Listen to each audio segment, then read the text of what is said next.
Alors, allons prier d'abord, afin que le Seigneur nous conduise dans sa parole. Seigneur Dieu de grâce, Père, nous voici encore réunis devant toi. Toi qui sondes nos cœurs, qui sondes nos reins, qui sais, Seigneur Dieu, ce dont nous avons besoin pour continuer à marcher. Seigneur Père, c'est toi qui sais les vitamines spirituelles dont nous avons besoin pour être résistants, Seigneur Dieu Tout-Puissant, dans notre homme intérieur, pour être bien portant, Seigneur Père, pour croître, pour grandir, Seigneur Dieu d'amour. Père, nous te bénissons encore, parce que c'est toi qui viens par ton esprit pour nous accorder tout cela.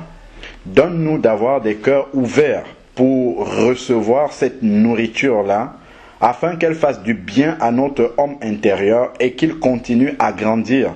Seigneur, donne-nous de ne pas être des auditeurs oublieux, de ne pas, Seigneur Dieu Tout-Puissant, recevoir une parole qui ne produise pas du fruit dans notre vie, mais que cette parole-là vienne pour transformer littéralement nos vies, afin que nous puissions vraiment être la lumière que tu attends que nous puissions être, que nous puissions être ce sel que tu veux que nous puissions être, Père. Que ton nom soit élevé encore dans nos vies, au nom de Jésus-Christ. Amen.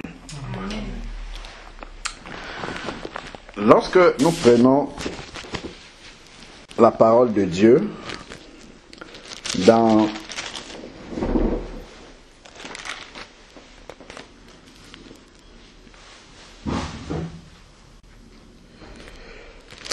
Matthieu, commençons par Matthieu chapitre 5.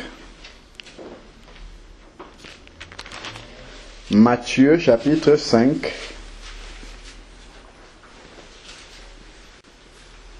Au verset 13.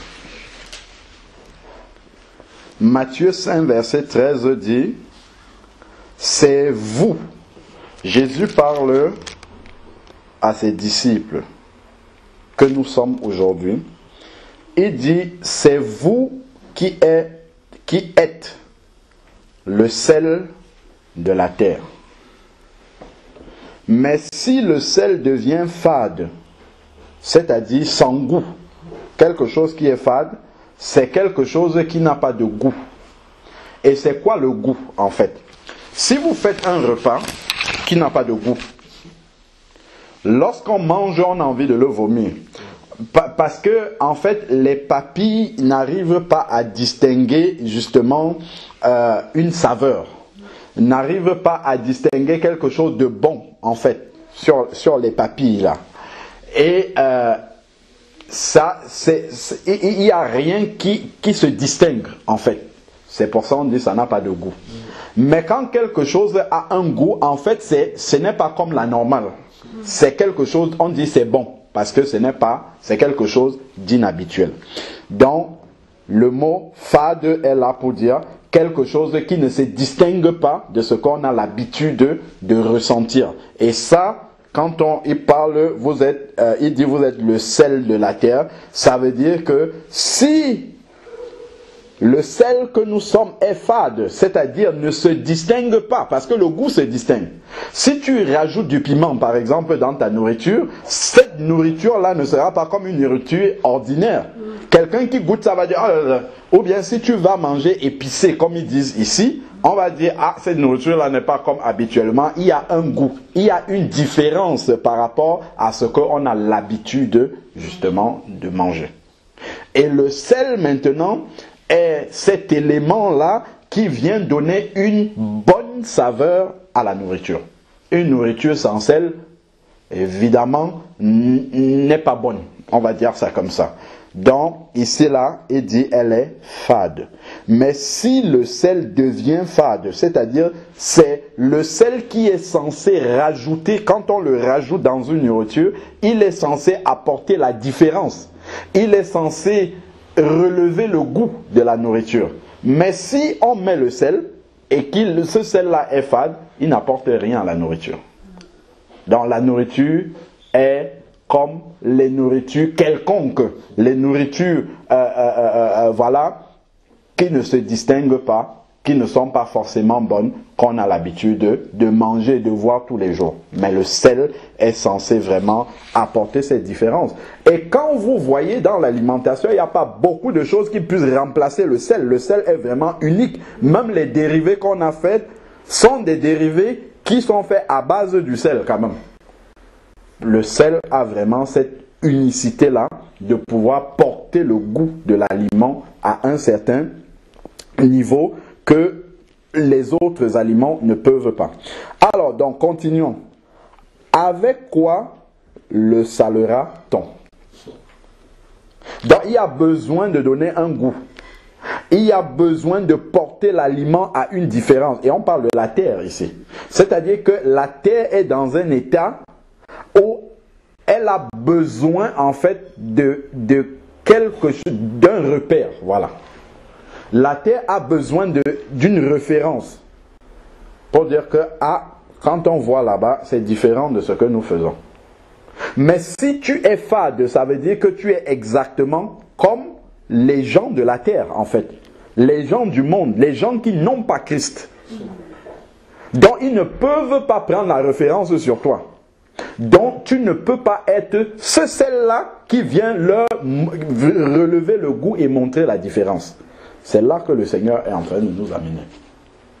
Et ça, il y a une profondeur là-dedans qui va nous amener à pouvoir nous comparer nous-mêmes par l'Esprit de Dieu et nous demander qu'est-ce qu'il y a de différent entre moi et celui qui est sur la terre et celui qui est dans le monde. Qu'est-ce qu'il y a de différent entre moi et celui qui n'a pas Christ? Est-ce que moi, je lui apporte, je lui montre quelque chose qui est différent? Ou alors moi, il me voit exactement comme lui? S'il me voit comme lui, ça veut dire que je ne suis pas le sel. Ça veut dire que je ne peux pas apporter un goût, je ne peux pas apporter une référence différente de ce qu'il connaît déjà. Voilà comment le Seigneur commence à introduire les choses ici. Avec quoi le salera-t-on? Il continue plus loin, il dit, il n'est plus bon qu'à être jeté dehors et foulé aux pieds par les hommes. Il n'est plus bon qu'à être jeté dehors. C'est Jésus qui parle comme ça. C'est le Dieu d'amour qui est en train de parler. Et il parle à ses disciples, il ne parle pas aux païens, il parle à ses disciples et il dit vous êtes le sel. C'est-à-dire vous êtes la référence, la différence. Mais si tu n'es pas dans le rôle qui montre cette différence-là par rapport aux autres, qu'est-ce qu'il dit? Il dit que tu n'es plus bon qu'à être jeté dehors, c'est-à-dire mis à l'écart. Ceux qui disent qu'un disciple ne peut pas perdre son salut, c'est très dangereux quand on lit des choses comme ça. C'est Jésus même qui dit, en quelque sorte, tu es un disciple qui porte indignement ce nom-là. Parce que disciple devait te discipliner justement à suivre le maître. Et le maître était radicalement différent de ce que sa génération vivait. Mais si nous vivons comme tout le monde, si nous faisons comme tout le monde, si nous pensons comme tout le monde, si nous nous habillons comme tout le monde, si nous... ainsi de suite, ainsi de suite. Alors, continuons. Il dit que nous ne sommes bons qu'à être jetés dehors et foulés aux pieds par les hommes parce que nous ne jouons pas le rôle que nous devons jouer. Ailleurs, dans 2 Corinthiens 5, regardez, 2 Corinthiens 5, il va dire quelque chose. 2 Corinthiens chapitre 5. Alors, 2 Corinthiens chapitre 5, verset 20. 2 Corinthiens chapitre 5, verset 20 dit, nous sommes donc ambassadeurs de Christ, comme si Dieu exhortait par nous, et nous vous en supplions au nom de Christ, soyez réconciliés avec Dieu. Nous sommes donc ambassadeurs. Un ambassadeur, c'est quelqu'un qui représente sa nation dans une nation étrangère. Donc déjà, la première chose que nous devons savoir, c'est que nous sommes étrangers. La Bible le dit. Mais quelqu'un qui est étranger ne vit pas selon les coutumes du pays dans lequel il vit. S'il y a férié aujourd'hui, comme là, dans la semaine là, au Cameroun, il y a la fête de la jeunesse le 11 février. Si tu vas à l'ambassade du Cameroun, ils seront fermés. Bien que en France, tout le monde travaille le 11 février, ça ne veut rien dire pour eux. Mais à l'ambassade du Cameroun, ils seront fermés. Parce que pour eux, c'est une date de fête au pays dont ils sont fermés. Donc ils respectent et ils vivent selon les coutumes du pays dont ils viennent. Selon les règles du pays dont ils viennent. Donc, si nous disons que nous sommes des ambassadeurs alors que nous vivons selon le train de ce monde-ci, ça veut dire que nous sommes de faux ambassadeurs. Nous ne sommes pas des ambassadeurs qui représentons, qui reflétons réellement la réalité et les coutumes, les règles du pays qui nous a envoyés ambassadeurs. Et nous savons que dans ce monde-ci, quand un ambassadeur ne remplit pas son rôle, qu'est-ce qu'on fait? Il reçoit du président une lettre de retour au pays, rapide. Mais Jésus lui dit, on le jette dehors, donc tu ne reviens même pas au pays. La règle de Jésus, elle est différente. C'est pas qu'on te rappelle au pays, c'est qu'on te jette dehors. C'est-à-dire que tu es relevé de tes fonctions et tu ne reviens même pas au pays. Ça c'est extraordinaire, hein? Ça c'est le Dieu d'amour qui parle comme ça. Parce que parfois nous oublions ce pourquoi nous sommes sur la terre. C'est pour ça que je rappelais tout à l'heure que nous avons deux raisons pour lesquelles nous sommes sur la terre. Et il ne faut pas qu'on oublie ça. Parce qu'on est sur la terre, on pense que Dieu nous laisse là pour être heureux, pour être les chefs des sociétés, pour être les ministres du monde. Et jamais, ce n'est pas pour ça que nous sommes là. Nous sommes là pour le perfectionnement, pour atteindre la stature parfaite de Christ, comme il nous dit dans Éphésiens 4, du verset 11 au verset 13, et c'est pour ça qu'il a donné des ministères, dont le perfectionnement, c'est-à-dire que nous recevons la parole et le fruit de l'esprit grandit en nous, et nous le manifestons.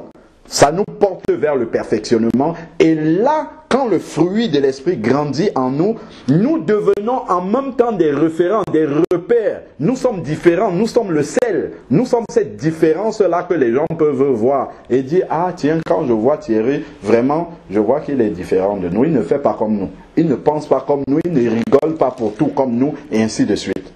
Et là, nous reflétons véritablement le royaume qui nous a envoyés comme ambassadeurs ici.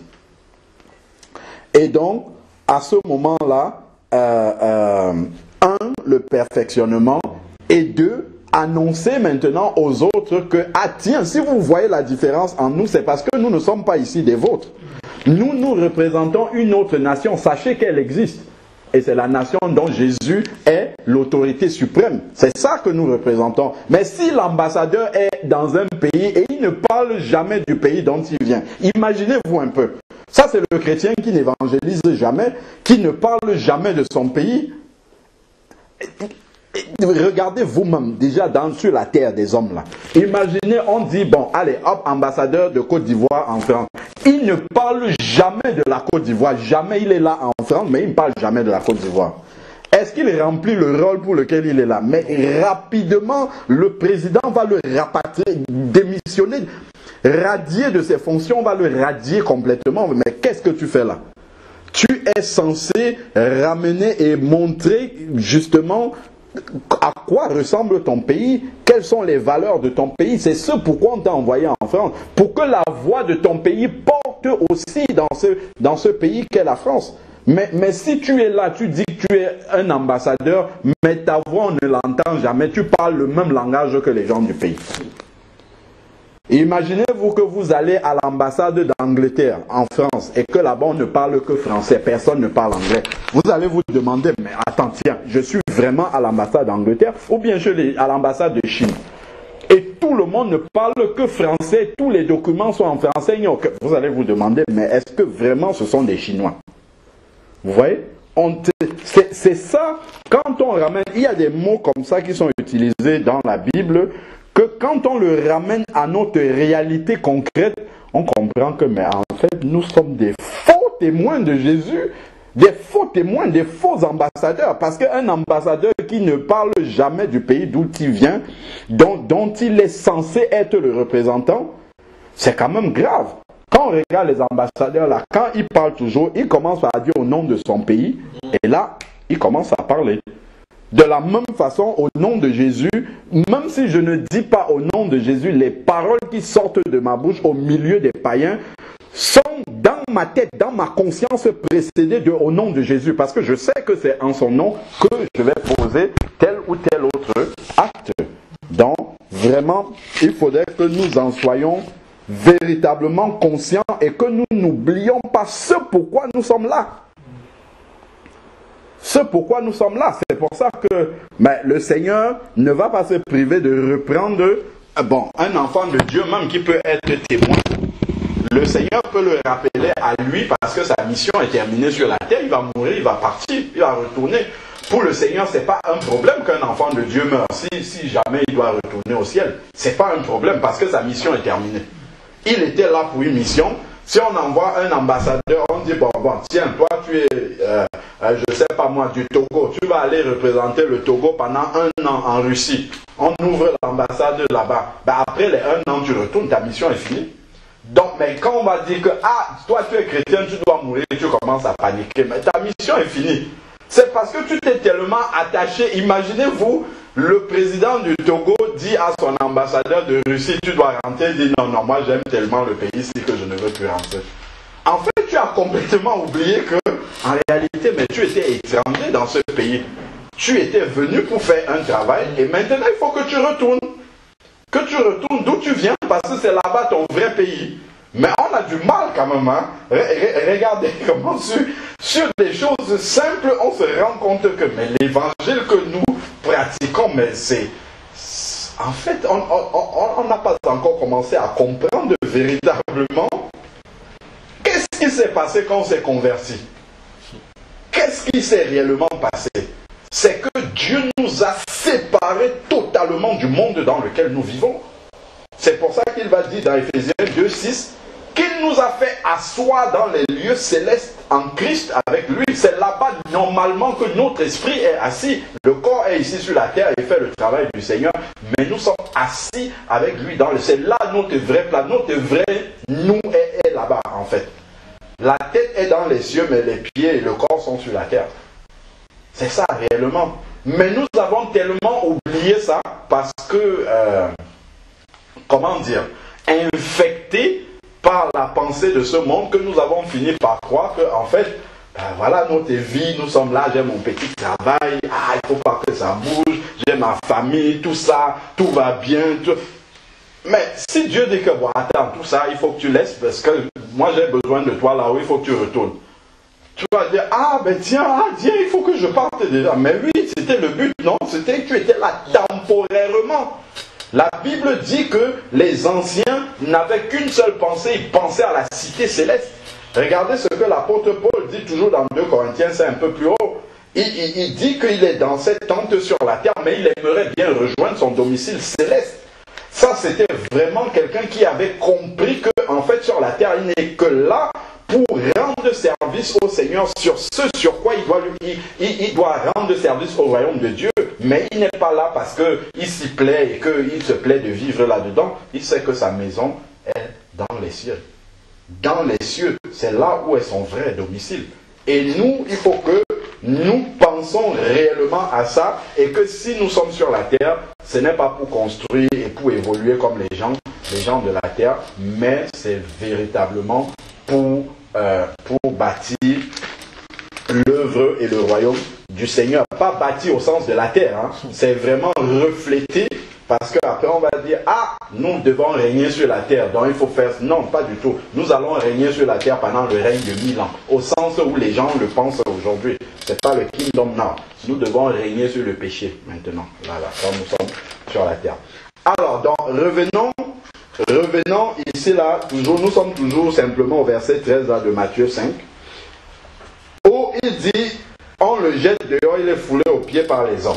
Verset 14, Matthieu 5, verset 14, C'est vous qui êtes la lumière du monde. Waouh! Ça, c'est une énorme responsabilité. Vous êtes la lumière du monde. Une ville située sur une montagne ne peut être cachée. Vous êtes la lumière du monde. Quelle responsabilité! On n'allume pas, verset 15, une lampe pour la mettre sous le boisseau, mais on la met sur le chandelier et elle brille.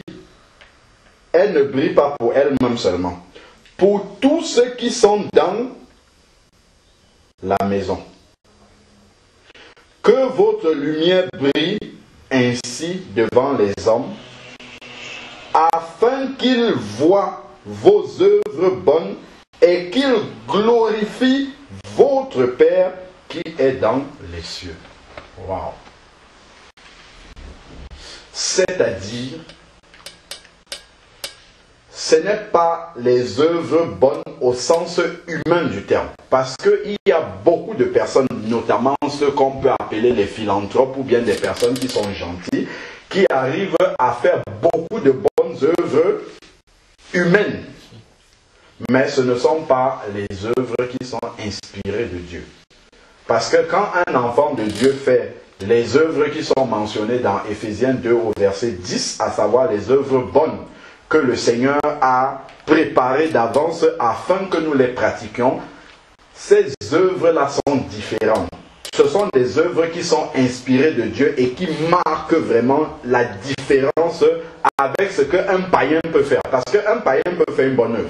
Mais quand un chrétien au milieu des païens pose un acte, en fait, une œuvre bonne, il y a une nette différence avec ce qu'un païen peut faire. Et c'est pour ça que constamment, on doit pouvoir toujours au milieu des païens se demander quelle est la différence entre moi et eux. En quoi suis-je différent? Quel est vraiment... Parce qu'en fait, il y a un fossé, et ça on peut le voir dans Luc 16. L'homme riche et Lazare.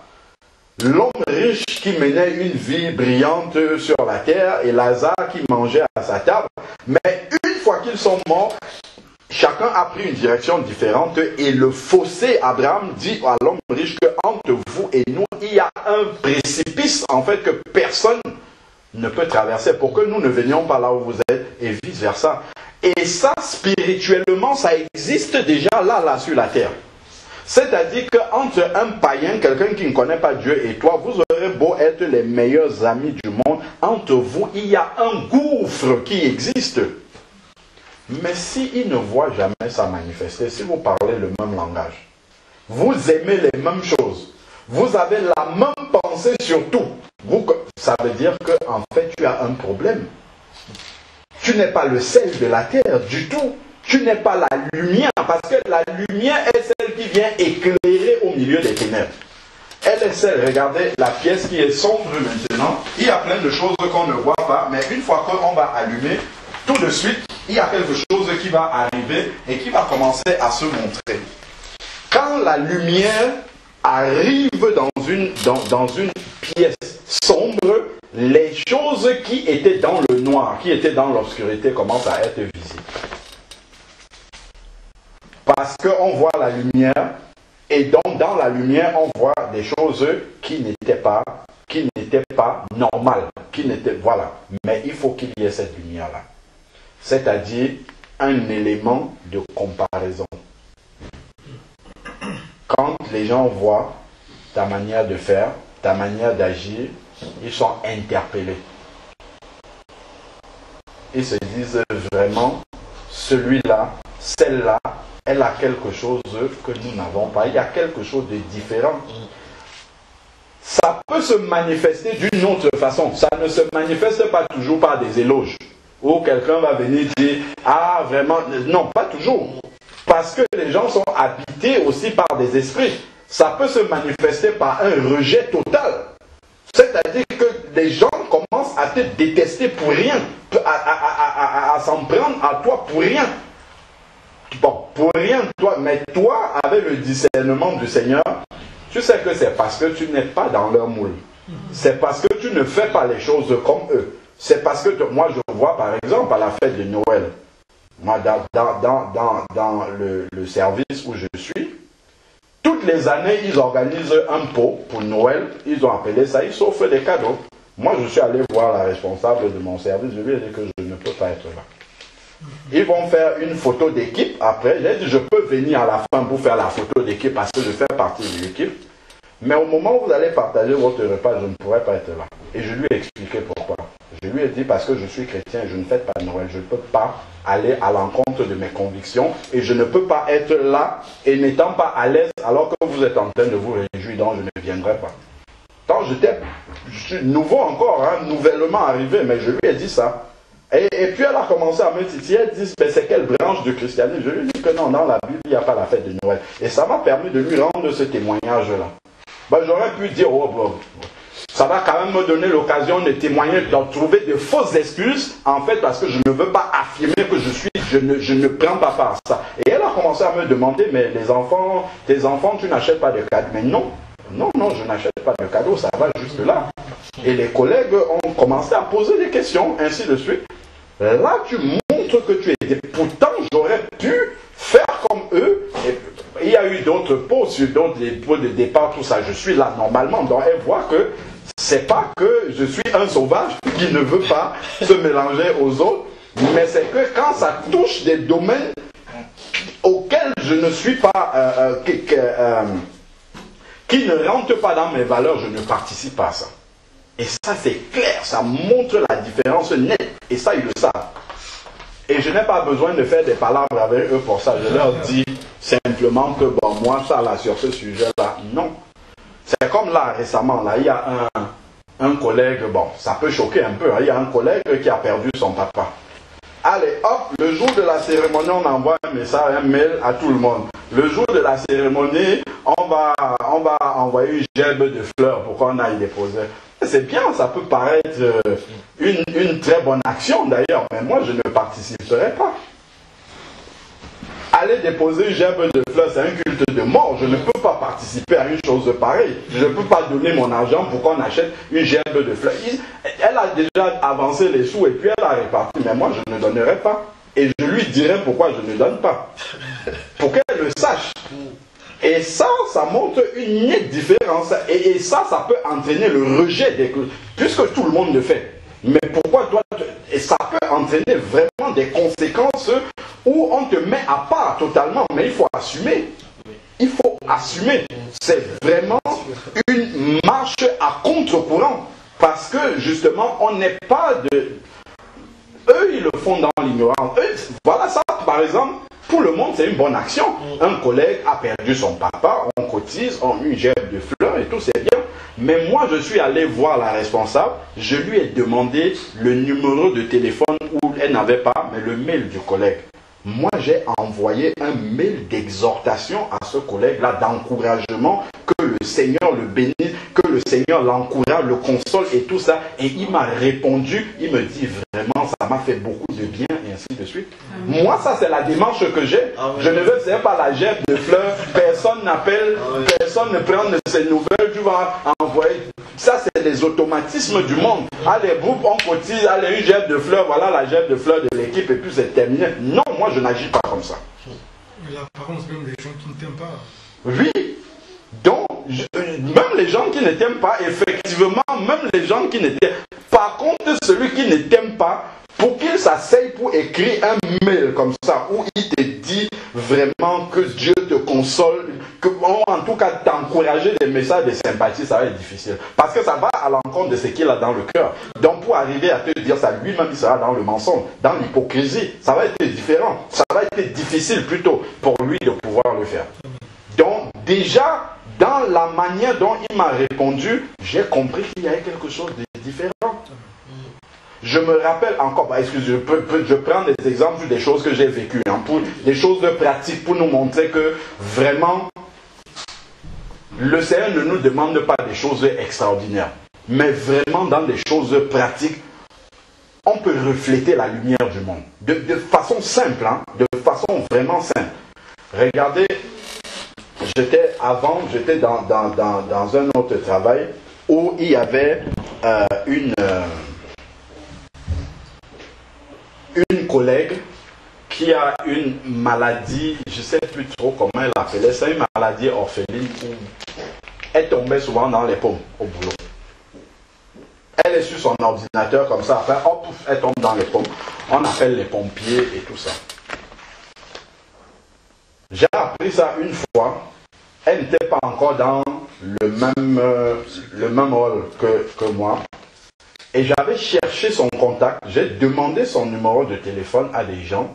Et je lui ai envoyé des messages pour prendre de ses nouvelles. Et comme ça, on s'est rapproché. Elle a commencé à venir. Et je lui ai parlé du Seigneur. Je lui ai donné des CD, tout ça, en tout cas, pour que vraiment, je lui ai parlé du Seigneur. Et même une fois, elle est tombée comme ça. Et quand elle a ouvert les yeux, les collègues qui sont à côté d'elle étaient toujours assis sur leur ordinateur. Les pompiers étaient en train de s'affairer. Moi, je suis quitté d'un autre bureau et je suis venu, j'étais là, à côté d'eux. Je suis arrivé un peu après et puis j'étais en train de prier. Et quand je lui ai envoyé un message pour demander comment ça va, est-ce que, ainsi de suite, elle me dit que personne ne lui a envoyé de message. Personne, les gens qui lui font la bise tous les matins, carte vide, personne n'a envoyé un message pour savoir comment elle va.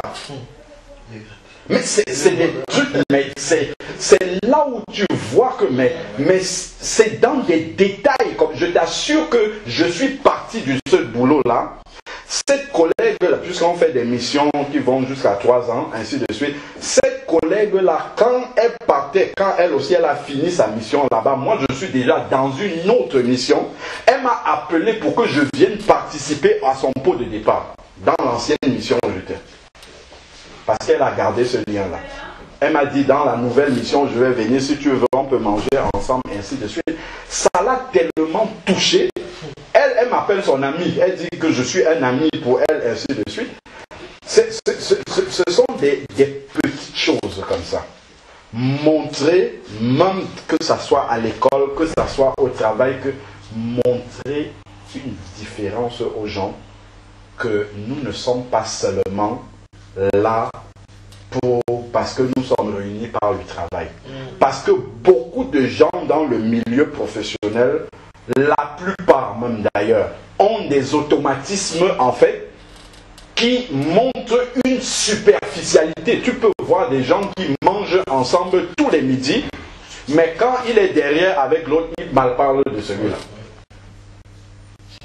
C'est là où tu comprends que, en fait, mais tout ça, mais c'est un cinéma pas possible. Mais nous, alors, dans ce moment-là, nous devons montrer aux gens que vraiment, ce n'est pas le travail qui nous unit que je vois au travers de toi, mais je vois un être humain qui est véritablement là. Et c'est ça que je témoignais encore vendredi aux frères à l'assemblée. Je vous avais donné le témoignage de la femme qui me persécutait au travail, qui a fait en sorte que je parte. Je vais partir à la fin du mois. Cette femme-là, lundi, je lui ai donné un rendez-vous. Je lui ai demandé si on peut parler ensemble. On est descendu, on a pris un bureau, on a parlé. Je lui ai demandé pardon. Tout ce que je peux avoir fait, si une parole que j'ai dit ou quelque chose t'a offensé, je te demande. Déjà dans le milieu professionnel, que quelqu'un vienne te demander pardon, quand même, c'est...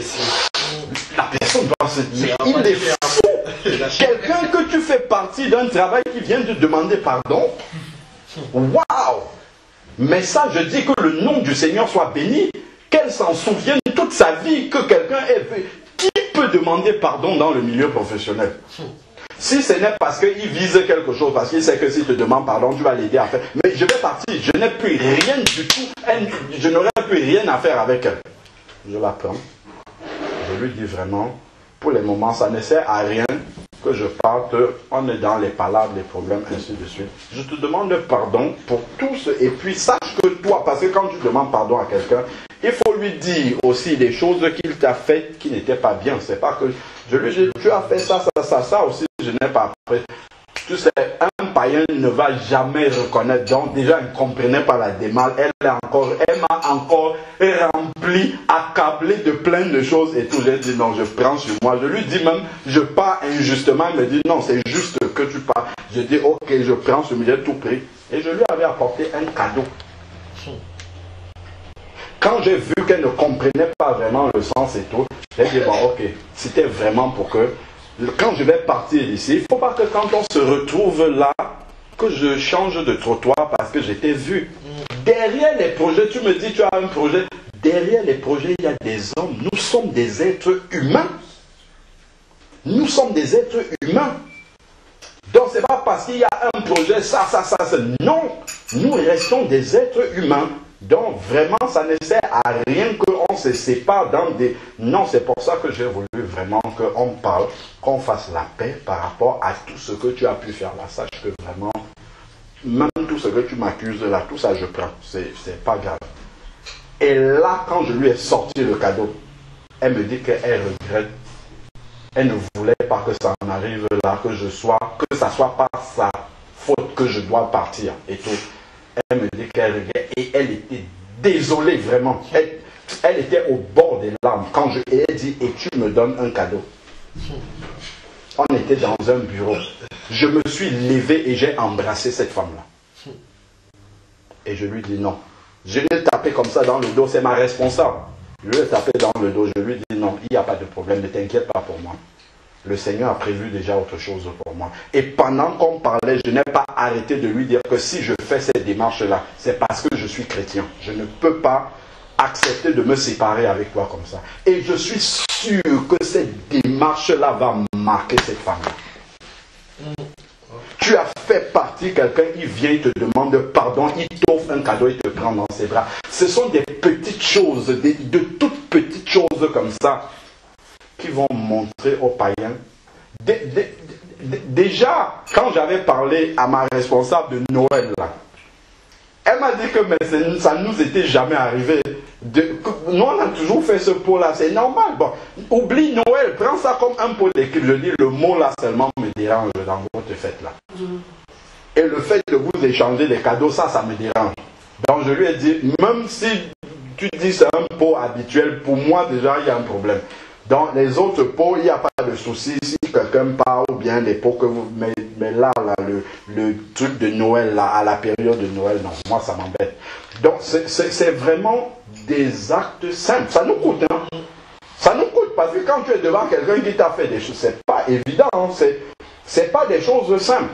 Mais quand tu manifestes ça, les personnes vont être marquées. Ils vont se demander, mais s'il fait ça, c'est-à-dire la personne est restée, elle n'avait pas quoi dire, elle ne savait pas quoi dire. Elle est troublée dans sa tête. Et c'est ça que le Seigneur veut. Par des petites choses comme ça. Pour moi, ça c'est la meilleure mission réussie. Même comme pour les gens, je sors de cette façon-là. Pour moi, c'est la meilleure mission. Meilleure mission parce que j'ai pu marquer, même comme ailleurs, souvent je parle du c'est bien, mais un vrai témoignage comme ça avec quelqu'un, vraiment, c'est quelque chose, je sais que ça a sémé une graine quelque part et que cette personne s'en souviendra. Peut-être un jour, ça pourra être un déclic pour elle, pour qu'elle se convertisse au Seigneur. Ce sont dans des petites choses comme ça que vraiment le Seigneur attend que nous acceptons de mourir à nous-mêmes pour que Jésus soit vu en nous. Pour que la différence soit manifeste. Pour que ce sel-là reprenne vraiment son goût.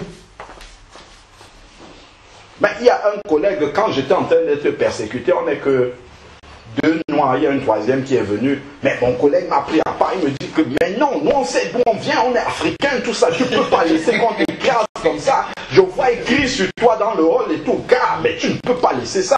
Va voir la chef et tout. Il n'est pas converti, je lui dis non, je ne peux pas faire ça. Même quand elle m'a fait partir, il dit, mais voilà, je t'avais dit que tu te... Quelque part, tu as envie de dire que c'est vrai, il a raison. Je pourrais me défendre comme ça et tout, gâter tout. Mais non, Mais non. C'est l'ennemi qui... C'est l'ennemi, bien, c'est l'ennemi qui me parle. Ouais. C'est l'ennemi qui me parle. Mais je dis non, j'ai déjà accepté le Seigneur. Le Seigneur ne m'a pas forcé à l'accepter. J'ai accepté le Seigneur. Donc, j'accepte tout ce qui va avec pour que le nom du Seigneur soit glorifié. Pour que vraiment le sel prenne son goût. Et que derrière, justement, et puis de tout, avec la dame, après cette rencontre-là, c'est reparti comme si vraiment, elle me parle maintenant, et alors qu'avant elle m'évitait. Toi, donc il y a quelque chose directement qui a fait-il que, mais en fait, celui-là, je l'évite, mais c'est pas un monstre. Moi, je me suis fait des idées sur lui, mais c'est pas quelqu'un qui est antipathique, qu'on ne peut pas, ainsi de suite. Et ça, le Seigneur lui-même, à ce moment-là, avait un acte qu'on pose, avec une parole bien placée, qu'on donne inspirée du Seigneur à un païen et tout. Le Seigneur utilise ça pour parler à ces personnes-là. Pour parler à ces personnes-là. Donc, vraiment, acceptons d'être ce sel-là, cette lumière-là, et aspirons même que le Seigneur nous donne des occasions. Qu'il nous donne des occasions, même si on doit perdre des choses, ce sont les choses de la terre, même si on doit renoncer à des choses, mais que le Seigneur nous donne des occasions vraiment où on peut toucher, marquer la différence, montrer aux païens vraiment que nous appartenons à un autre endroit. Regardons maintenant dans Matthieu 4. Matthieu 4 à partir du verset 17. Matthieu 4, verset 17 dit: Dès lors, Jésus commença à prêcher et a dit: Repentez-vous, car le royaume de Dieu est proche. C'est comme ça que Jésus commence le ministère, donc la repentance, parce que le royaume de Dieu est proche. Et il dit: au bord de la mer, il vit deux frères, Simon appelé Pierre et André, son frère, qui jetaient les filets dans la mer. C'est-à-dire qu'ils étaient ils étaient dans leur travail. Comme chacun d'entre nous se lève le matin pour ceux qui travaillent le matin ou vont le soir pour ceux qui travaillent le soir. Donc il était en plein travail. Et là, il y a Jésus qui arrive et qui les voit. Et au verset, en effet, ils étaient pécheurs dans leur profession. Verset 19, il leur dit: suivez-moi, et je vous ferai pécheurs d'hommes. Donc, en fait, le travail, qu'on le veuille ou non, nous passons plus de temps au travail. Donc, finalement, le travail, malgré tout ce qu'on peut dire, commence à être quelque chose forcément, parce qu'on n'est pas du temps, quelque chose auquel nous sommes attachés finalement. Nous sommes contraints d'être là, ainsi de suite. Et Jésus leur demande de laisser ça. Laisser ce à quoi ils sont attachés. Et au verset 20, la Bible dit aussitôt. Il y a un mot fort qui est utilisé là. Donc ils n'ont même pas pris un temps pour réfléchir. Aussitôt, ils laissèrent les filets et le suivirent. Voilà comment le Seigneur... Voici l'image d'une vraie nouvelle naissance.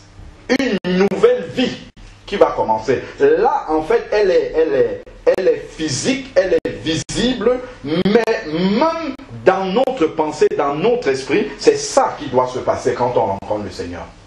On abandonne totalement les choses qui nous étaient les plus chères. Les gars, ils vivaient de la pêche là. On dit ils étaient pécheurs. Quand on voyait ces gens-là, on les reconnaissait comme étant des pécheurs. C'était presque leur identité. Mais ils ont laissé ça aussitôt. Ils ont abandonné qui ils étaient avant. Donc si avant tu étais un bagarreur, tu étais un revanchard, tu étais quelqu'un qui ripostait, quand tu as décidé de suivre Jésus, tu renonces, c'est volontaire, parce que Jésus ne va pas te forcer. Quand tel que Jésus a dit, suivez-moi, il n'a pas dit, venez ici, si vous ne venez pas, je vais vous faire. Non, il n'y a pas de menace. C'est, suivez-moi. Et volontairement, aussitôt, ils ont abandonné tout et ils ont commencé à le suivre. Volontairement, nous abandonnons nos anciennes habitudes. Volontairement, nous renonçons à nos droits, des choses auxquelles nous savons que nous avons droit, nous laissons ça. Nous disons, je ne veux pas utiliser les droits que j'ai là. Je préfère renoncer, même dans mon travail, parce que j'appartiens à une entreprise. Quand j'ai appelé mon entreprise pour dire que bon, là, je vais partir de la mission, ils m'ont reproché le fait de ne leur avoir pas dit, parce qu'ils auraient intervenu. Mais je savais qu'ils pouvaient intervenir, mais je n'ai pas voulu. J'ai laissé, jusqu'à ce que je sois obligé de partir, parce que c'était un choix personnel. J'aurais pu alerter directement, ils seraient venus, ils auraient fait une réunion, là, ils auraient parlé fort, les choses se seraient peut-être rangées. J'ai dit non, j'assume. Il y a 2 de mes responsables dans mon entreprise qui m'ont reproché, mais pourquoi tu ne nous as pas dit? Mais c'est un choix que j'avais fait. C'est vraiment que j'avais dit, Seigneur, avant d'aller dans ce travail-là, j'avais prié, j'ai dit, Seigneur, ferme toutes les autres portes et laisse uniquement celle qui est la tienne. Et le Seigneur, effectivement, a fermé toutes les portes, il a laissé seulement celle-là. Parce que même quand je discutais avec la dame, elle m'a dit, mais pourquoi quand tu as vu la manière dont ça se fait, la dame même qui est responsable de ce qui s'est passé là entre nous, elle me dit, mais pourquoi tu n'as pas demandé à partir? Tu aurais pu partir toi-même depuis. Mais même en subissant ça, je ne voulais pas partir. J'aurais pu demander à partir, mais je n'ai pas voulu. Parce que j'avais prié, j'ai dit, Seigneur, laisse une seule porte ouverte. Et le Seigneur a laissé celle-là. Donc c'est sa volonté que je sois là. Même si je suis dans la persécution et la souffrance, c'était sa volonté que je sois là. Donc je vais assumer. Ce n'est pas moi après qui vais fuir encore et dire, bon Seigneur, sors-moi d'ici. Parce que non, il m'a envoyé là-bas. Ce n'était pas, en tout cas dans la chair, ce que j'avais espéré. Parce que c'était dur selon la chair d'être là avec quelqu'un qui te parle mal tous les jours, qui crie sur toi en plein open space comme ça, qui parle sur toi comme on parle à un enfant. C'était pas évident d'accepter ça. Mais je me suis dit, ah, tout compte fait, si je comprends bien, en fait, le Seigneur m'a envoyé ici pour qu'une partie de ma chair meure encore. Le Seigneur utilise tout ce qui est à sa disposition pour nous amener au standard qu'il veut, au standard de la perfection qu'il veut. Il utilise tous les moyens qui sont à sa disposition. Donc, je ne vais pas dire, oh Seigneur, pourquoi tu m'as abandonné? Non, il a répondu à ma prière et c'était ça qui était sa volonté. Donc, je ne vais pas fuir la volonté de Dieu. Donc, voilà pourquoi je n'ai pas voulu solliciter un quelconque autre moyen d'intervention que Dieu lui-même. Donc c'est pour ça que quand on me dit tu vas partir, je dis Dieu, c'est toi-même qui as décidé maintenant que je dois partir. Je n'ai rien fait. Toi-même, tu as mis dans le cœur de ces personnes-là qu'il doit partir. Donc je pars et je pars dans la joie parce que ça ne vient pas de... C'est pas moi qui... Je n'ai même pas fait une prière pour te demander de me faire partir. Donc tout ton plan s'est accompli. Alors donc aussitôt ils laissèrent les filets et ils le suivirent. En allant plus loin, il vit 2 autres frères, Jacques, fils de Zébédée, et Jean, son frère. Jean, son frère, qui était dans une barque avec Zébédée, leur père. Et avec leur père et qui réparait leurs filets. Il les appela. C'est quand même fort, hein? Jésus arrive, il voit un père avec ses enfants, il ne demande pas au papa, est-ce que je peux prendre tes enfants pour partir faire un travail avec eux? C'est extraordinaire ça. Il vient, ça se trouve, ces jeunes-là travaillaient pour nourrir leur famille, nourrir le papa, ainsi de suite. Il vient, il dit, il les appela, la même chose que les 2 autres, Simon et André. Aussitôt, ils laissaient leur barque et on précise et leur père. Waouh! Ils ont laissé leur père et ils sont partis. Ça ne veut pas dire que nous devons abandonner nos parents. C'est pas ça que ça veut dire. Puisque le Seigneur nous demande d'honorer nos parents, c'est le premier commandement qui est suivi d'une promesse, afin que tes jours, justement, augmentent sur la terre.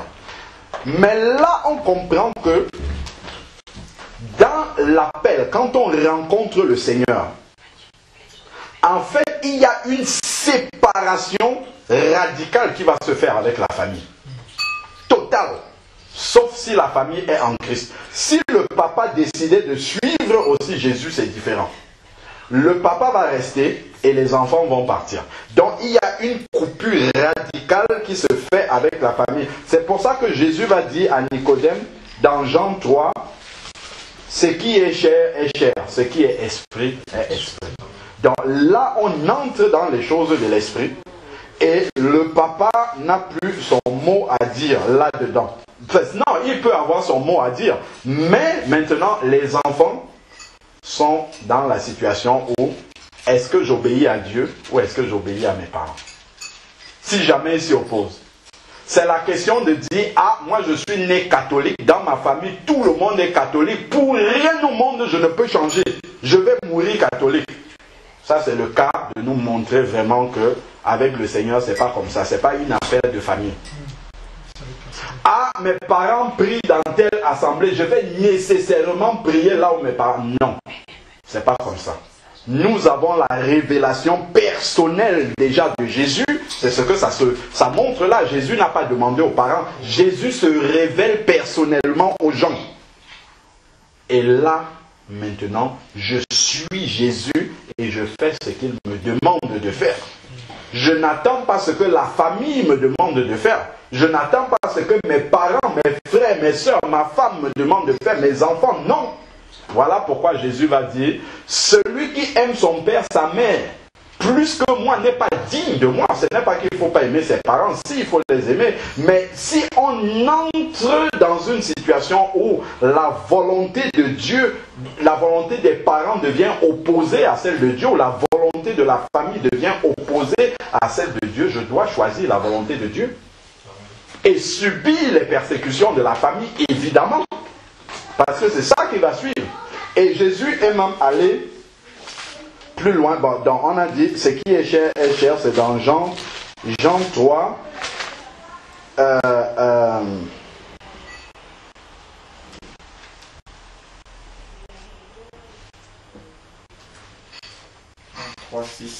Jean 3, 6, voilà. Ce qui est né de la chair est chair, et ce qui est né de l'esprit est esprit. Et quand on voit aussi dans Jean 1, verset 12, il va dire, mais à tous ceux qui l'ont reçu la parole, elle a donné le pouvoir de devenir enfants de Dieu à ceux qui croient en son nom et qui sont nés non du sang, ni de la volonté de la chair. Donc ça ne dépend pas des parents que nous soyons nés de nouveau. Ce n'est pas parce que les parents nous amènent dans une assemblée que ça fait que nous connaissons Dieu. Pas du tout. Nous devons rencontrer personnellement Dieu. C'est pour ça que même nos enfants là, qui grandissent dans le Seigneur, quand ils atteindront l'âge de la raison, nous devons leur prêcher l'évangile comme des païens. Et leur dire qu'ils doivent se convertir personnellement à Dieu. Et il va dire non de la volonté, et verset 13, Jean 1, verset 13, et qui sont nés non du sang, ni de la volonté de la chair, ni de la volonté de l'homme, mais de Dieu. Mais de Dieu. Donc Jésus est venu ici, il a appelé ces deux frères-là, et ils ont laissé là ce qu'ils avaient de très cher. Parce qu'un parent quand même est quelque chose de cher. Quitter ses parents comme ça, peut-être probablement quitter les parents comme ça pour aller suivre quelqu'un qu'il connaissait à peine. Mais nous comprenons que le Seigneur nous demande de nous débarrasser absolument de tout ce qui peut faire obstacle justement à l'obéissance radicale au Seigneur. Aussitôt. Souvent on voit simplement, Pierre a ressuscité Tabitha, Pierre a guéri Dieu a guéri un paralytique à la porte du temple par la main de Pierre, mais on ne voit pas les sacrifices qu'il y a eu à la base. C'est que ces personnes-là ces disciples-là avaient renoncé à tout, complètement. Ils avaient tout laissé derrière eux pour suivre Jésus. Et si nous regardons dans Matthieu 8, au verset 21, il y a eu un autre qui était là. Matthieu 8, verset 21. Un autre parmi les disciples lui dit, « Seigneur, permets-moi d'aller d'abord ensevelir mon père. » Ce qui paraît la chose la plus noble, c'était peut-être quelqu'un qui avait un parent malade en fin de vie et qui voulait aller s'occuper de son parent jusqu'à ce que le parent décède. Regardez ce que Jésus dit. Mais Jésus lui répondit, « Suis-moi. » Ça peut paraître cruel, hein? On voit réellement ce qui est important pour le Seigneur.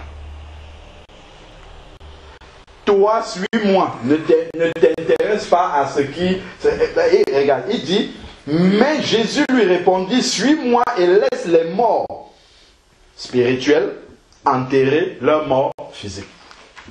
Parce que c'est ceux qui ne sont pas encore, dont l'esprit n'est pas encore revenu à la vie, parce que nous étions morts avant, à nos offenses, hein, notre esprit était mort. Ceux qui ne sont pas encore nés de nouveau, c'est eux qui savent faire autour de la mort physique, là, ainsi de suite, qui sont attardés là-dessus. Mais celui qui est né, c'est pour ça que quelqu'un qui est né de nouveau, quand tu annonces que quelqu'un est mort, avant de te mettre à pleurer, c'est d'abord de demander est-ce qu'il était en Christ. C'est la toute première question. S'il était en Christ, c'est vrai, la séparation est là. Oui, vraiment, c'est dommage. On pleure. Jésus pleurait hein, dans Jean 11, verset 35. Quand il est arrivé chez Lazare, il a pleuré sachant qu'il devait le ressusciter. Donc le problème, ce n'est pas au niveau de la compassion, s'il y a la compassion, mais au-delà de cela, c'est de se demander, est-ce que celui qui est parti, est-ce qu'il est sauvé? Est-ce que nous savons là où il va partir? C'est pour ça que Jésus dit ici, laisse les morts enterrer leurs morts. Si quelqu'un est déjà mort physiquement, ça ne sert plus à rien de tourner là autour. C'est trop tard maintenant. Il faut aller chercher ceux qui sont vivants encore pour leur annoncer l'évangile. Parce que l'évangile peut encore avoir de l'impact dans la vie de ceux qui sont vivants, mais un mort, celui le paye, il est mort déjà. Ça ne sert plus à rien. Tu ne peux plus rien faire pour son salut. C'est terminé là. Donc, laisse ceux qui n'ont pas la révélation spirituelle aller s'occuper de ces choses-là. Et toi, viens chercher ceux qui sont vivants. C'est à eux. Suis-moi. C'est pour aller faire le travail. C'est pour aller lui faire. C'est par rapport à ce verset en fait. Si on perd un parent, oui. On ne peut pas aller au cimetière pour l'enterrer. Non, c'est pas, non, c'est pas dans ce sens-là. C'est pas dans ce sens. Ouais. Bon, déjà, si on perd un parent, la douleur est là et tout. C'est vrai que la prière dans notre cœur, en plus, la cérémonie est là, c'est de demander au Seigneur de nous donner une opportunité de témoigner à ceux qui vont venir aux obsèques et tout. Parce que, au-delà de celui qui parle là, c'est pour ceux qui sont restés, quel est le message que le Seigneur est en train de leur donner au travers de la disparition de celui qui part? Donc nous devons demander au Seigneur de nous créer une opportunité pour témoigner à ceux qui sont restés et de dire le chemin qu'il a pris là, c'est le chemin que nous tous nous allons prendre. Mais le plus important n'est pas de se lamenter sur le chemin qu'il a pris, puisqu'on savait de toute façon qu'un jour ou l'autre ça arriverait, et pour lui et pour nous. Mais maintenant, c'est de se demander dans quel état serons-nous lorsque nous devrions entrer dans la fosse comme lui. Donc à nous, ça nous laisse cette question-là entière. Comme le Seigneur dit dans Amos 4, verset 12, prépare-toi à la rencontre de ton Dieu. C'est la question, justement, c'est l'exhortation que le Seigneur te donne au travers de cette personne qui est en train de partir. Maintenant, pour revenir à la question du frère, si on perd un parent, un membre de notre famille, un ami, un connaissant, non, on l'accompagne au cimetière, bien sûr. Sauf si le Seigneur nous appelle à faire autre chose. Parce que le Seigneur peut se révéler à nous et dire, non, moi je t'attends dans une autre ville là-bas pour être en train d'évangéliser au moment où tu vas obéir au Seigneur. Mais sinon, le Seigneur nous dit aussi dans Ecclésiaste, qu'il vaudrait mieux aller dans la maison de deuil que d'aller dans une maison de festin. Parce que effectivement, dans la maison de deuil, il y a beaucoup de choses qui se passent. C'est pas d'aller se lamenter, c'est pas pour se lamenter. Bon, déjà, on vient pour apporter la compassion, la consolation, ainsi de suite. Mais dans la maison de deuil, il y a beaucoup de choses que toi-même d'abord tu vas apprendre, parce que ça te rappelle le chemin que tu vas suivre après. Donc, ça te ramène à l'essentiel de la vie, à savoir que cette vie-là, ce n'est pas que tu es éternel sur la terre, mais c'est qu'à un moment donné, tu vas suivre le chemin de celui qui est parti. Donc ça t'enseigne. Et tu as aussi une opportunité de pouvoir témoigner à ceux qui sont restés que vraiment, voilà le chemin que nous tous, nous allons suivre. Et le Seigneur a un autre projet, que nous nous préparions à cette rencontre-là plutôt que nous arrivions sans s'être préparés à le rencontrer. Donc, ce verset-là n'interdit pas d'aller au cimetière pour enterrer nos parents. Par contre, une fois que nous avons enterré nos parents, Ecclésiaste nous dit bien que ceux qui sont morts ne participent plus aux choses qui se passent sous le soleil. Donc quand quelqu'un va venir nous dire un an après, viens on va aller faire les 1 an d'anniversaire de la mort de celui qui était, et ça il faut fuir. Là il faut leur dire non, je ne peux pas venir parce que vraiment le Seigneur interdit. Là on entre vraiment dans le culte de mort. Ou bien, voilà, on va faire l'anniversaire, oui, c'est comme ça qu'ils appellent ça. Hein. On va faire la messe de requiem ou les funérailles d'un tel que... Non. Là, vraiment, il n'y a plus de communion avec les morts. Ou bien même, aller au cimetière, se pencher sur la tombe de quelqu'un et commencer à prier pourquoi que... Non, ça, tout ça, on ne doit plus faire ça. Même aller visiter quelqu'un. Il y a des familles, on voit les païens qui le font. Même les chrétiens le font. Qui vont au cimetière pour voir leurs personnes qui sont décédées, aller sur la tombe, rester là, et puis non, c'est fini, il n'y a plus de communion avec ceux qui sont partis. Ça, vraiment, c'est des choses qu'on doit éviter. On ne doit plus faire ces choses-là. Une fois qu'on allait laisser la personne à sa dernière demeure, c'est terminé, il n'y a plus de communion avec la personne, on revient, et puis la vie, on continue à travailler pour ceux qui sont vivants pour les amener au salut. Je sais qu'il y a beaucoup, surtout dans nos traditions africaines et d'autres cultures. D'ailleurs, même ici, je parle même d'Africains, ici. Ici aussi, oui. Quand il y a Halloween, qu'est-ce qu'ils font? Si vous allez au cimetière, vous allez voir le cimetière rempli, fleuri de partout. Ils vont acheter des fleurs pour venir de... Non, ça, c'est encore le culte de mort, ça. Ça, c'est des choses qu'on ne doit pas faire. Quand on va prendre la fleur, on pose là, qu'est-ce que ça va faire? Pour celui qui est dedans, ça ne change plus rien du tout. Ça maintient encore un attachement avec ceux qui sont partis. Il n'y a qu'à lire dans 1 Samuel là, ou 1 ou 2 Samuel, lorsque Saül est allé consulter une chiromancienne pour faire revenir comment on l'appelle, Samuel, parce qu'il devait aller combattre et puis il avait besoin des ordres et tout. On voit que le Seigneur l'a jugé, après il est mort pour ça. Hein. Le Seigneur, quand il a frappé Saül, il a dit que c'est à cause de cela. Parce qu'il est allé... D'ailleurs, il y a un verset dans Deutéronome qui dit qu'on ne trouve chez toi personne qui consulte les morts. Donc les personnes qui ont encore une communion avec les morts. On voit souvent des personnes qui marchent comme ça. Ils ont un pendentif ici, là, avec une photo là-dedans. Ça, c'est la photo de ma grand-mère qu'elle m'a laissée. C'est mon porte-bonheur. Ça, c'est de l'idolâtrie. Il faut jeter des choses comme ça. On ne peut plus avoir de communion avec ce genre de choses-là. Et souvent, les chrétiens ne sont pas encore éclairés.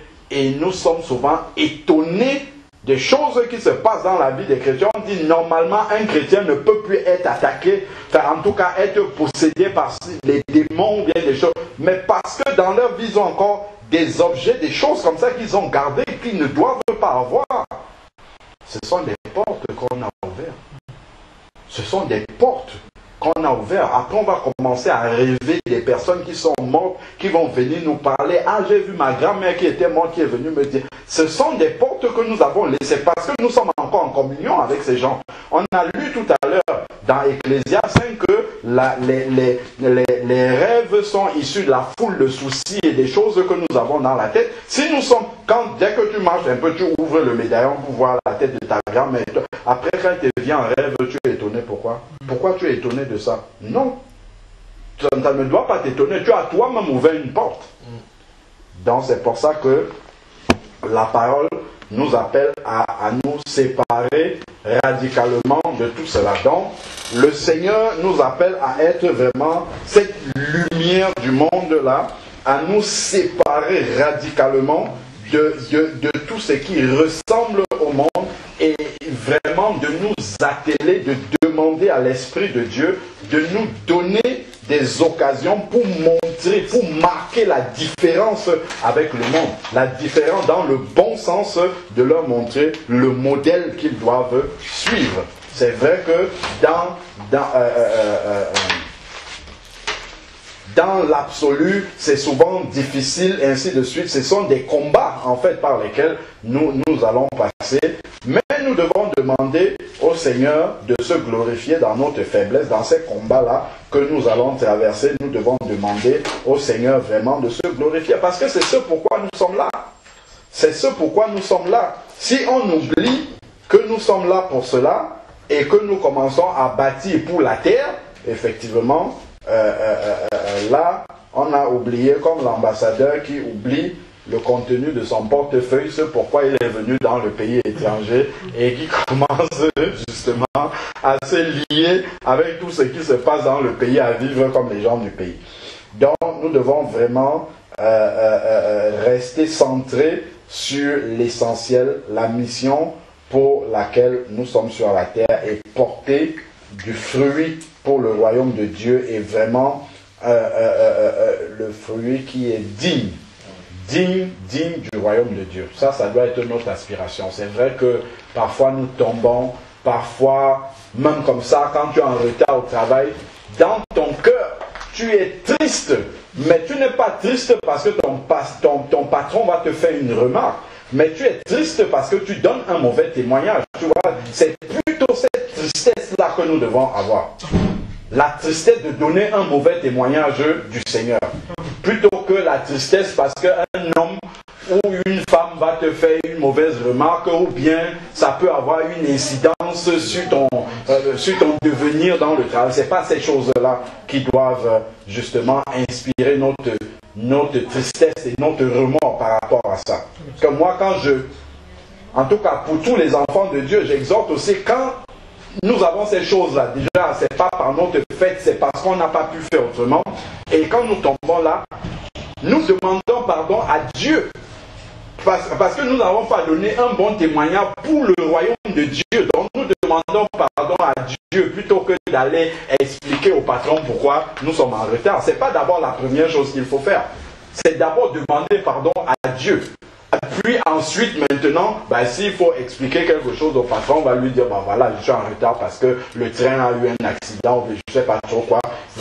On lui dit pourquoi nous sommes en retard. Mais ce n'est pas ça qui est primordial. Ce qui est primordial, c'est vraiment de reconnaître que le Seigneur m'a laissé quelque part pour être un témoin fidèle, mais aujourd'hui, vraiment, je n'ai pas donné un bon témoignage. Seigneur, aide-moi vraiment à pouvoir donner un bon. Ça, c'est au-delà d'être là pour justifier au patron parce qu'on a peur qu'il ne nous augmente pas le salaire ou qu'il nous fasse des reproches et tout ça. Mais bien souvent, c'est plutôt ces raisons-là qui motivent justement le fait que nous allons voir ces gens-là ou bien non. C'est pas pour ça que nous sommes là.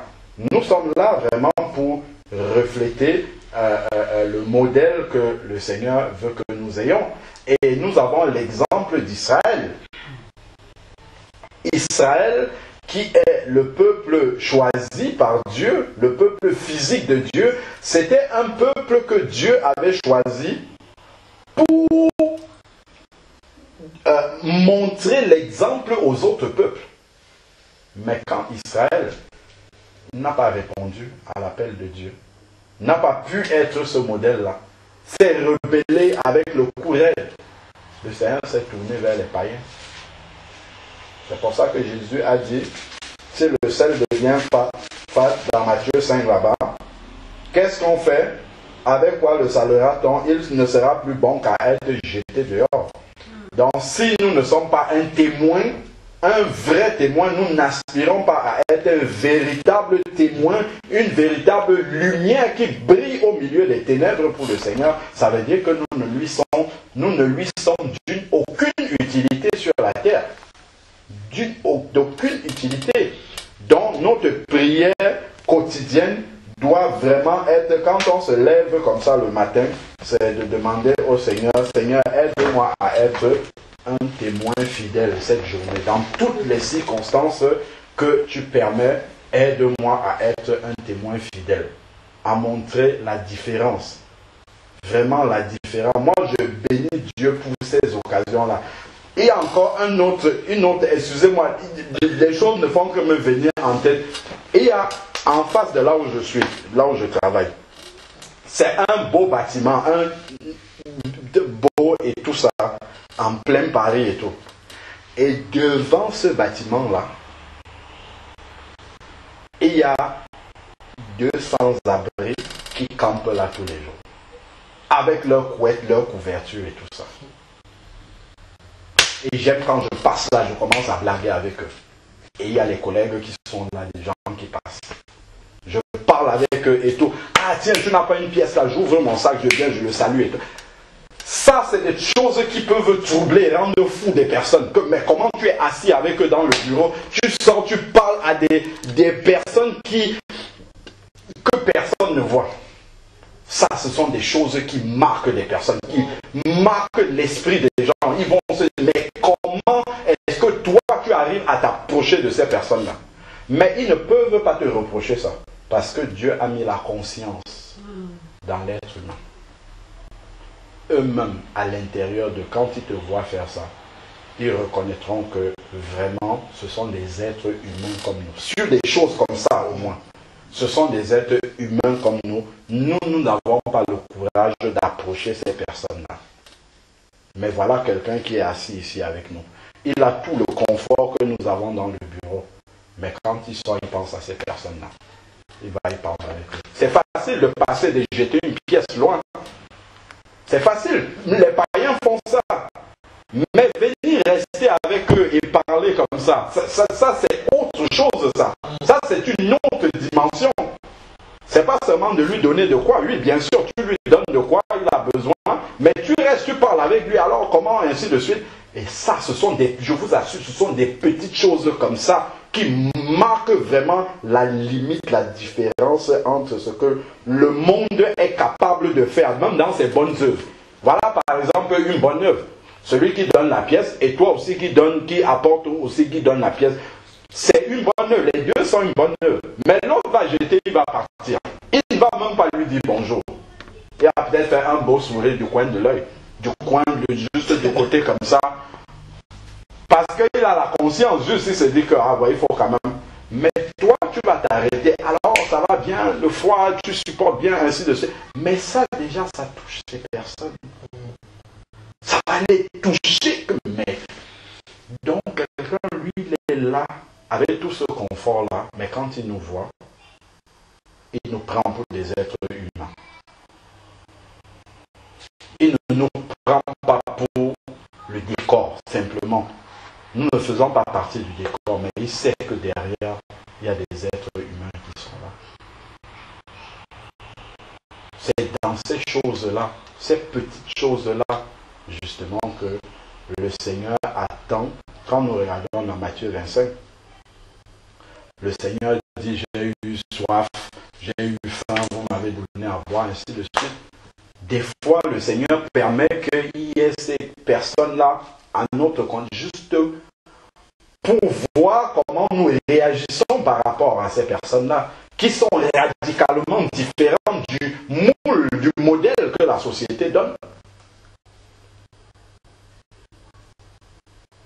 Mais quand nous montrons aux autres quelque chose que les autres n'osent pas faire, ça, c'est une prédication que nous donnons aux gens sans leur parler. Sans rien dire aux personnes. Tu viens, tu poses un acte comme ça, tu parles avec eux, tu restes un peu, tu donnes ce que tu peux leur donner et tu pars. Des fois, je n'ai même pas. Je lui dis, mais attends, je n'en ai pas là sur moi parce que je n'ai pas de monnaie, mais je ferai la monnaie dans la journée, je vais te chercher. Il voit que tu t'intéresses à lui, il voit que tu ne vas pas lancer là. Non, tu vas aller faire un retrait pour lui, pour venir lui donner ça. Ça veut dire que il est quelqu'un qui peut compter pour toi. Mais le jour où tu vas venir lui parler de l'évangile, il saura que ce n'est pas que des paroles que tu lances comme ça en l'air. C'est vraiment des choses que tu vis. C'est vraiment des choses qui sont présentes dans ton cœur.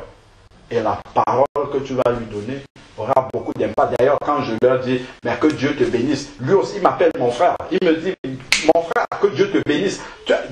Déjà, tu vois, il y a déjà des choses qui sont enclenchées. Et là, vraiment, tu peux parler avec ces personnes-là et vraiment leur témoigner véritablement l'amour de Dieu. Sachant que tu as tout un bâtiment comme ça devant eux, avec des centaines de personnes qui sortent, qui rentrent, il n'y a personne qui va s'arrêter. Où les gens vont lancer une pièce et rester à distance. Personne ne va venir là pour parler avec eux. Ça, c'est bien ça. Quand tu passes comme ça, la dernière fois, il y a un autre de ses amis qui est SDF aussi, qui est passé. Et un jour, je passais et celui que je connais n'était pas là. Il me dit, ah, il n'est pas là aujourd'hui. Mais c'est bien, quoi. Je me dis, gloire à Dieu, c'est bien, quoi. C'est-à-dire, toi, tu es l'ami de ceux que personne ne veut avoir de relation avec eux. Ça, c'est extraordinaire. C'est vraiment sur ces choses-là qui se passent en dehors du regard des gens. C'est pas des choses où, bon, à l'église, tu vas venir, tu vas donner tout l'argent que tu as pour qu'on dise que tu... Non, tu fais des choses en dehors, là où les gens ne voient pas, mais le Père Céleste qui est là, il voit vraiment que tu as ce désir-là de manifester, de témoigner son amour au milieu de cette génération où le véritable amour désintéressé n'est plus là. Tout l'amour de ce monde, c'est un amour intéressé. Je te donne si tu peux me donner. Je te rends service si tu peux me rendre des services.